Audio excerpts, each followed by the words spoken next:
사랑하는 성도님들, 안녕하세요. 오늘 밤도 무거운 마음으로 잠자리에 드시나요? 하루 종일 쌓인 걱정과 근심이 가슴을 짓누르고 내일에 대한 불안이 마음을 어둡게 만들고 있지는 않습니까?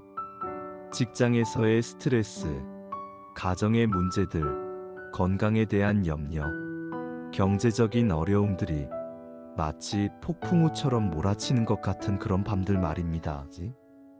혹시 이런 생각해 보신 적 있으신가요? 하나님께서 정말 나의 기도를 들으시는 걸까? 내가 드리는 이 간절한 기도가 과연 하늘에 닿고 있는 걸까? 왜 아직도 내 상황은 변하지 않는 걸까? 사랑하는 믿음의 가족들, 그런 마음 충분히 이해합니다. 저 역시 목회 초기에 그런 깊은 절망과 의문의 터널을 지나왔기 때문입니다. 하지만 오늘 여러분께 정말 놀라운 소식을 전하고 싶습니다. 제가 지난 20년간 매일 밤 드려온 3가지 기도가 있습니다. 이 기도들을 통해 제 인생에 정말 믿을 수 없는 기적들이 일어났습니다. 불가능해 보였던 일들이 현실이 되었고, 막혀있던 길들이 활짝 열렸으며 절망적이었던 상황들이 완전히 뒤바뀌었습니다. 그리고 이 기도의 능력을 경험한 것은 저만이 아닙니다. 지난 몇 년간 수많은 성도님들이 이 3가지 기도를 실천하면서 놀라운 변화를 경험하셨습니다. 오늘 이 시간을 통해 여러분도 그 놀라운 기도의 비밀을 함께 나누게 될 것입니다. 첫 번째로는 하나님의 마음을 움직이는 감사의 기도에 대해 알아보겠습니다. 두 번째로는 하늘 문을 여는 중보의 기도를 함께 살펴보겠습니다. 세 번째로는 영적 능력을 받는 겸손의 기도에 대해 나누겠습니다. 그리고 마지막으로는 이 3가지 기도를 어떻게 실제 삶에서 실천할 수 있는지 구체적인 방법들을 제시해 드리겠습니다. 정말 놀라운 시간이 될 것입니다. 끝까지 함께 해주시기 바랍니다. 첫 번째로 하나님의 마음을 움직이는 감사의 기도에 대해 말씀드리겠습니다. 혹시 여러분은 기도할 때 어떤 마음으로 하나님께 나아가시나요? 대부분의 성도님들이 어려운 일이 생겼을 때, 문제가 닥쳤을 때 기도하게 됩니다. 그리고 그럴 때의 기도는 대부분 간구와 부탁으로 가득 차게 되죠. 하나님, 이것 좀 해결해 주세요. 저것 좀 도와주세요. 이런 문제 때문에 너무 힘듭니다. 물론 이런 기도도 필요하고 소중합니다. 하지만 하나님께서 정말 기뻐하시고 하나님의 마음을 움직이는 기도가 따로 있다는 것을 아십니까? 바로 감사의 기도입니다. 성경을 보면 데살로니가전서 5장 18절에 이런 말씀이 있습니다. 범사에 감사하라. 이것이 그리스도 예수 안에서 너희를 향하신 하나님의 뜻이니라. 여기서 범사에 감사하라는 것은 좋은 일이 있을 때만 감사하라는 뜻이 아닙니다. 모든 일에 어떤 상황에서든지 감사할 제목을 찾아서 감사하라는 의미입니다. 이것이 바로 하나님의 뜻이라고 말씀하고 계신 것입니다. 그런데 왜 하나님께서는 감사를 이토록 강조하실까요? 그 이유를 이해하기 위해서는 하나님의 성품을 알아야 합니다. 하나님은 선하신 분이십니다. 하나님께서 우리에게 주시는 모든 것은 선한 것입니다. 심지어 우리가 이해할 수 없는 어려운 상황들조차도 하나님께서는 우리의 유익을 위해 허락하십니다. 로마서 8장 28절 말씀처럼 우리가 알거니와 하나님을 사랑하는 자, 곧 그의 뜻대로 부르심을 입은 자들에게는 모든 것이 합력하여 선을 이루느니라 하셨기 때문입니다. 따라서 감사의 기도는 하나님의 선하심을 인정하고 고백하는 믿음의 표현인 것입니다. 그리고 이런 믿음의 고백이 하나님의 마음을 크게 기쁘시게 합니다. 제가 실제로 경험한 일을 말씀드리겠습니다.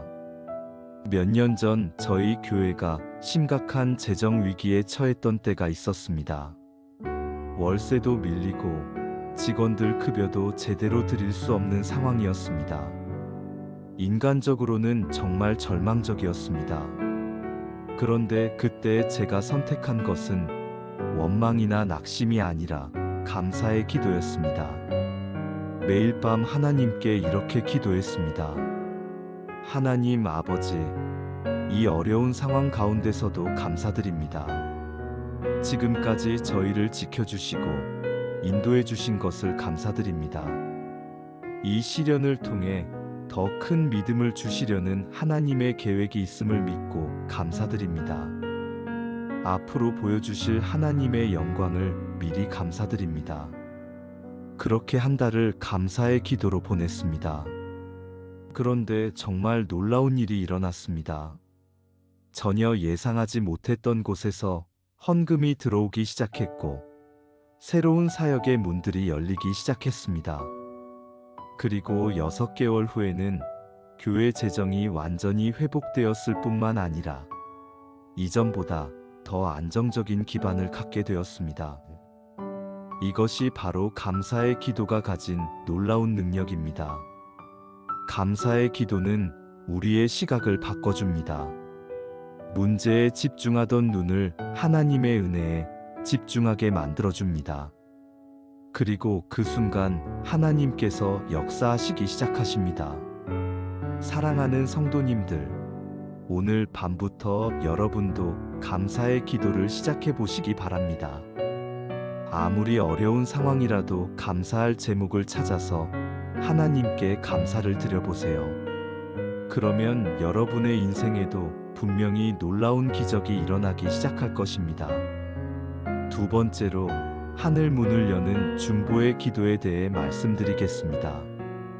많은 성도님들이 자신만을 위한 기도에 익숙해져 있습니다. 내 문제, 내 가정, 내 일, 내 건강을 위한 기도 말입니다. 물론 이런 기도들도 소중하고 하나님께서 들으십니다. 하지만 하나님께서 정말 기뻐하시고 하늘 문을 활짝 여시는 기도가 있습니다. 바로 다른 사람을 위한 중보의 기도입니다. 예수님께서도 이 땅에 계실 때 끊임없이 제자들과 사람들을 위해 중보 기도하셨습니다.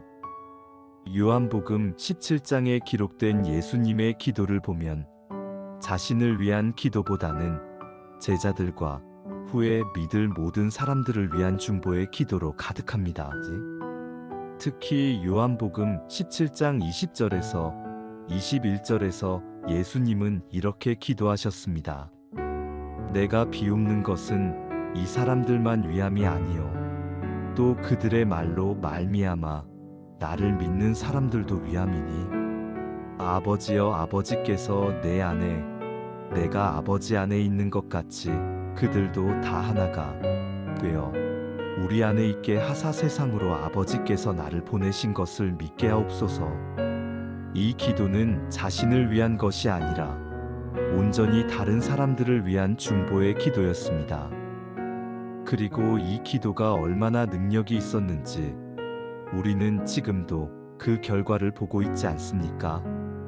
2000년이 지난 지금까지도 전 세계 수많은 사람들이 예수님을 믿고 구원받고 있으니까요. 중보 기도에 놀라운 특징이 있습니다. 다른 사람을 위해 기도할 때 하나님께서는 그 기도하는 사람에게도 똑같은 은혜를 부어주신다는 것입니다. 이것이 바로 하나님 나라의 신비로운 법칙입니다. 욥기를 보면 이런 놀라운 장면이 나옵니다. 욥이 극심한 고난 중에 있을 때 하나님께서 욥에게 친구들을 위해 기도하라고 말씀하셨습니다. 욥기 42장 10절에 욥이 그의 친구들을 위하여 기도할 때 여호와께서 욥의 공경을 돌이키시고 욥에게 그의 모든 소유보다 갑절이나 주셨더라 라고 기록되어 있습니다. 얼마나 놀라운 말씀입니까? 욥이 자신의 고통 중에서도 친구들을 위해 중보 기도했을 때 하나님께서 욥의 모든 상황을 완전히 회복시켜 주셨고 예전보다 갑절의 축복을 주셨다는 것입니다. 이것이 바로 중보 기도의 능력입니다. 제가 목회하면서 경험한 실제 사례를 하나 나누겠습니다. 우리 교회에 김 권사님이라는 분이 계셨는데 아들이 사업에 실패해서 엄청난 빚을 지게 되었습니다. 그 권사님은 매일 밤 자신의 아들만을 위해 기도했지만 상황은 더욱 악화되기만 했습니다. 그런데 어느 날 제가 권사님께 제안을 드렸습니다. 이제부터는 아들을 위한 기도보다는 다른 사람들, 특히 경제적으로 어려운 분들을 위한 중보 기도를 먼저 드려보시라고 말씀드렸습니다. 처음에는 이해하기 어려워하셨지만 권사님은 순종하는 마음으로 그렇게 하기로 하셨습니다. 매일 밤 일정한 시간을 정해서 교회의 어려운 가정들, 실업으로 고생하는 성도들, 사업이 어려운 분들을 위해 눈물로 중보 기도하기 시작하셨습니다. 그런데 놀라운 일이 일어났습니다. 3개월 후에 아들이 완전히 새로운 사업 기회를 얻게 되었고 그 사업이 대성공을 거두면서 모든 빚을 청산할 수 있게 되었습니다. 뿐만 아니라 권사님께서 중보 기도했던 다른 가정들도 하나씩 상황이 호전되기 시작했습니다. 이것이 바로 중보 기도의 놀라운 능력입니다.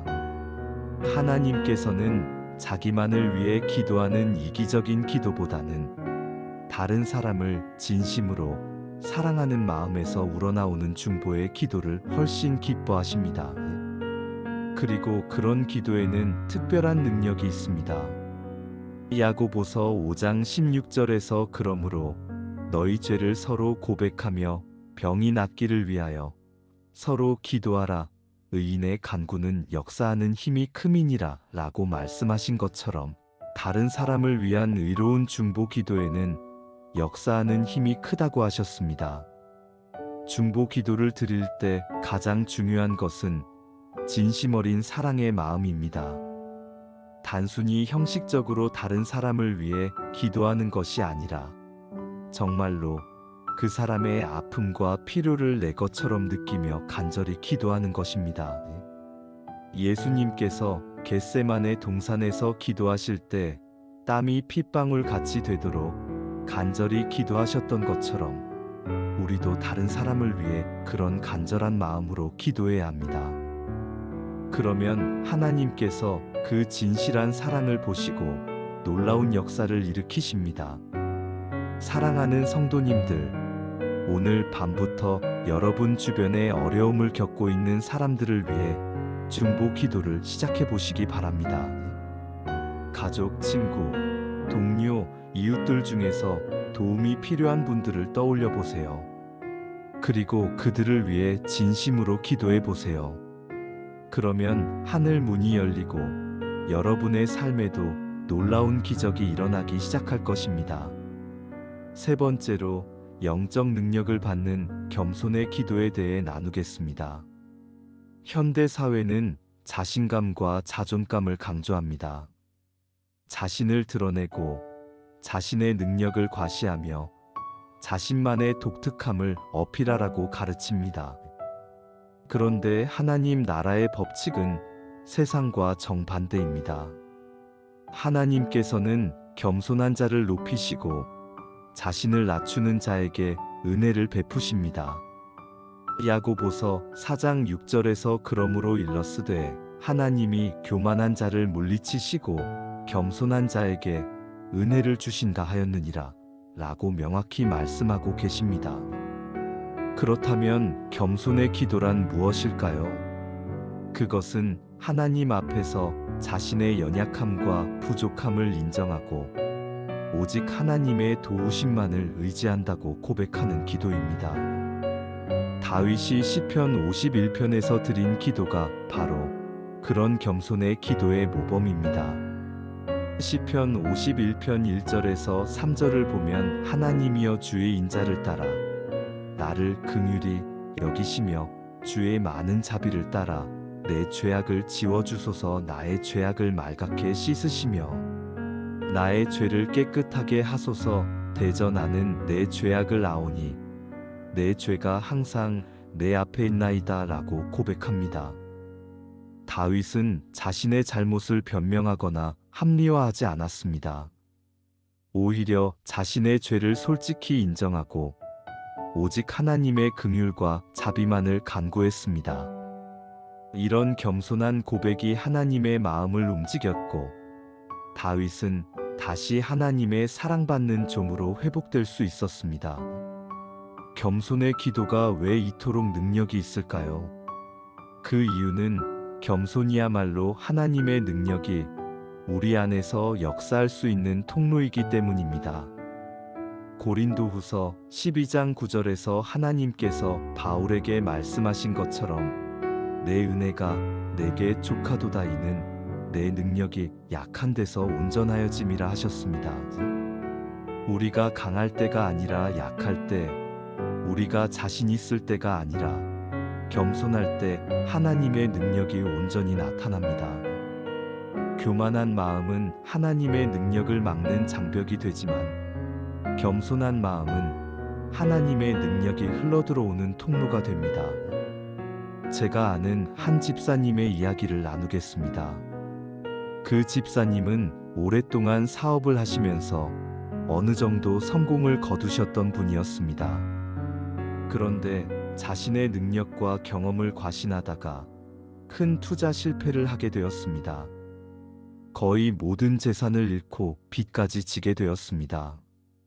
처음에는 자신의 판단력을 믿고 어떻게든 상황을 해결해 보려고 애썼습니다. 하지만 시간이 갈수록 상황은 더욱 악화되기만 했습니다. 그때 그 집사님이 깨달은 것이 있습니다. 자신이 얼마나 교만했는지, 하나님을 의지하지 않고 자신의 능력만 믿고 살아왔는지를 깨닫게 된 것입니다.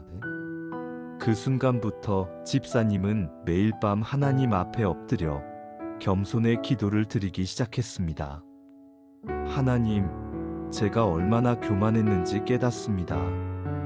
제 지혜와 능력을 의지하며 하나님을 멀리했던 것을 용서해 주세요.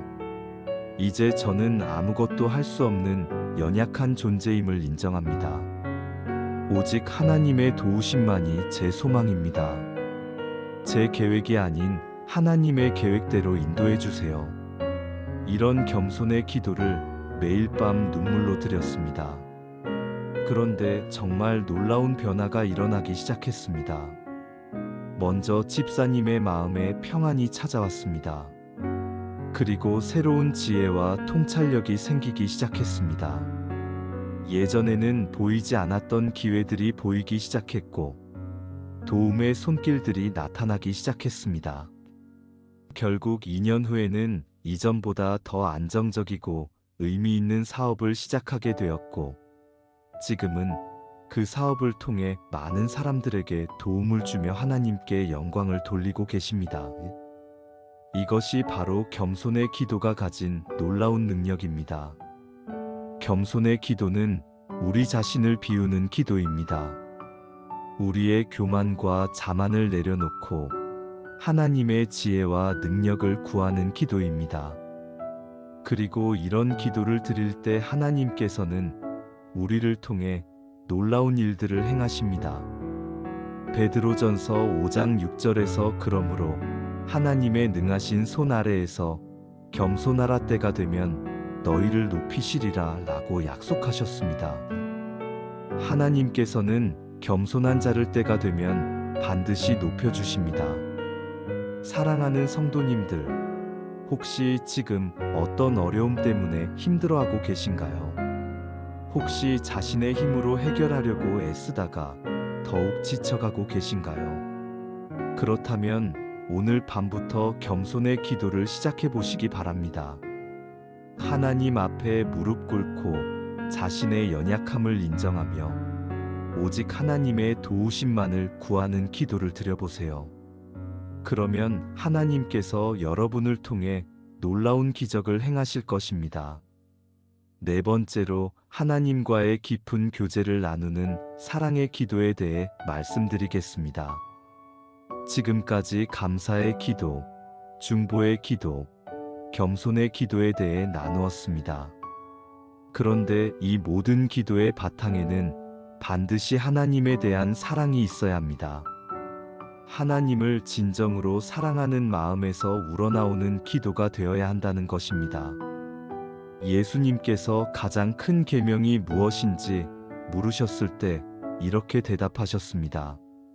마태복음 22장 37절에서 38절에 예수께서 이르시되 내 마음을 다하고 목숨을 다하고 뜻을 다하여 주 너의 하나님을 사랑하라 하셨으니 이것이 크고 첫째 되는 계명이요 라고 말씀하셨습니다. 하나님을 사랑하는 것이 가장 크고 첫째 되는 계명이라는 것입니다. 그렇다면 하나님을 사랑한다는 것은 무엇을 의미할까요? 그것은 단순히 감정적인 좋은 느낌을 갖는 것이 아닙니다. 하나님과의 인격적인 관계를 추구하고 하나님의 마음을 알아가며 하나님이 기뻐하시는 일들을 행하는 것입니다. 그리고 이런 사랑의 관계는 기도를 통해 깊어집니다. 사랑의 기도란 무엇인가를 달라고 구하는 기도가 아니라 하나님과 함께 시간을 보내며 교제하는 기도입니다. 마치 연인들이 함께 시간을 보내며 서로의 마음을 나누는 것처럼 하나님과 그런 깊은 교제의 시간을 갖는 것입니다. 이런 기도를 드릴 때는 특별한 요청이나 간구가 없어도 됩니다. 그냥 하나님과 함께 있는 자체가 기쁘고 감사한 마음으로 기도하는 것입니다. 하나님, 오늘도 하나님과 함께 이 시간을 보낼 수 있어서 감사합니다. 하나님을 알아갈 수 있어서 행복합니다. 하나님의 사랑 안에서 쉴 수 있어서 평안합니다. 이런 순수한 사랑의 고백이 담긴 기도 말입니다. 시편 42편 1절에서 2절을 보면 다윗이 이런 고백을 합니다. 하나님이여 사슴이 시냇물을 찾기에 갈급함같이 내 영혼이 주를 찾기에 갈급하나이다. 내 영혼이 하나님 곧 살아계시는 하나님을 갈망하나니 내가 어느 때에 나아가서 하나님의 얼굴을 배울까? 이것이 바로 사랑의 기도입니다.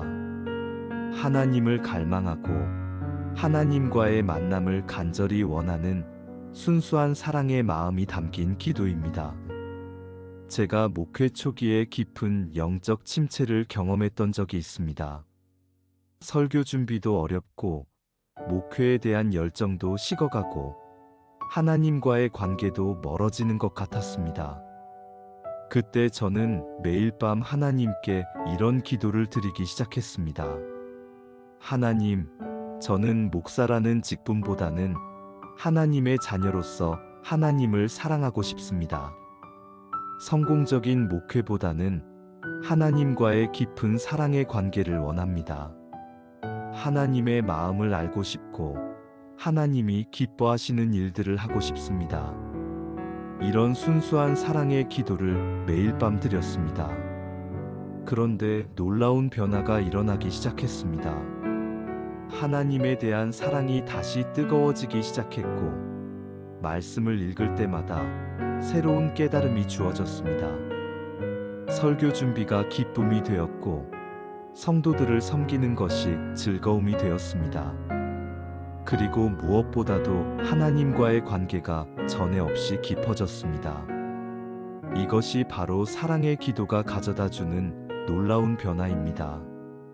사랑의 기도는 우리의 마음을 하나님의 마음과 하나 되게 만듭니다. 우리의 원함이 하나님의 원하심과 일치하게 되고 우리의 기쁨이 하나님의 기쁨이 됩니다. 그리고 이런 상태에서 드리는 기도는 반드시 응답됩니다. 왜냐하면 그것이 하나님의 뜻과 일치하는 기도이기 때문입니다. 요한일서 5장 14절에서 15절에서 그를 향하여 우리가 가진 바 담대함이 이것이니 그의 뜻대로 무엇을 구하면 들으심이라. 우리가 무엇이든지 구하는 바를 들으시는 줄을 안자. 우리가 그에게 구한 그것을 얻은 줄을 또한 아느니라 라고 약속하셨습니다.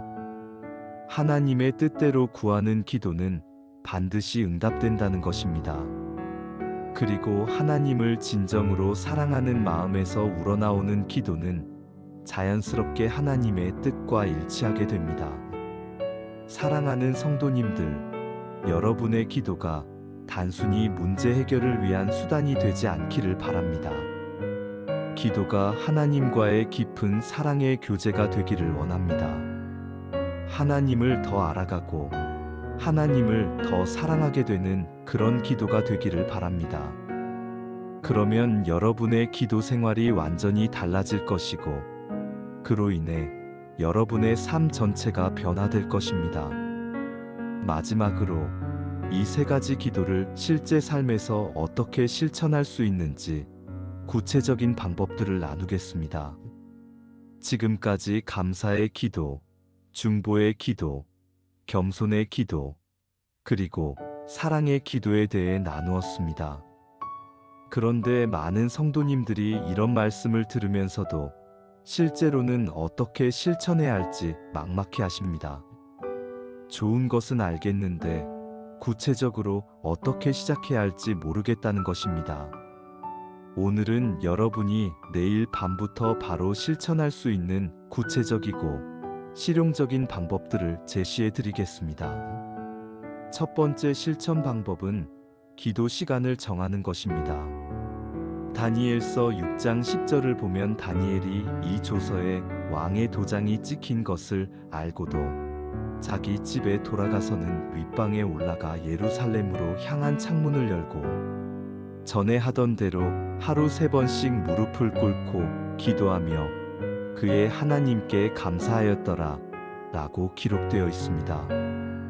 다니엘은 정해진 시간에 정해진 장소에서 규칙적으로 기도했습니다. 심지어 왕의 금령이 내려진 위험한 상황에서도 그 습관을 포기하지 않았습니다. 이것이 바로 기도 생활의 핵심입니다. 규칙성과 일관성입니다. 매일 밤 같은 시간에 같은 장소에서 기도하는 습관을 만드는 것입니다. 저는 성도님들께 밤 10시부터 30분간을 기도 시간으로 정하실 것을 권합니다. 하루의 모든 일을 마치고 하나님과 단둘이 조용한 시간을 갖는 것입니다. 그 30분을 이렇게 나누어서 사용하시기 바랍니다. 첫 10분은 감사의 기도입니다. 오늘 하루 동안 경험한 모든 것 중에서 감사할 제목들을 찾아서 하나하나 감사를 드리세요. 아침에 건강하게 잠에서 깨어난 것, 가족들과 함께 식사할 수 있었던 것, 직장에서 큰 사고 없이 하루를 보낸 것, 교통사고 없이 집에 안전하게 돌아온 것까지 작은 것 하나하나까지도 놓치지 마시고 감사를 드리세요.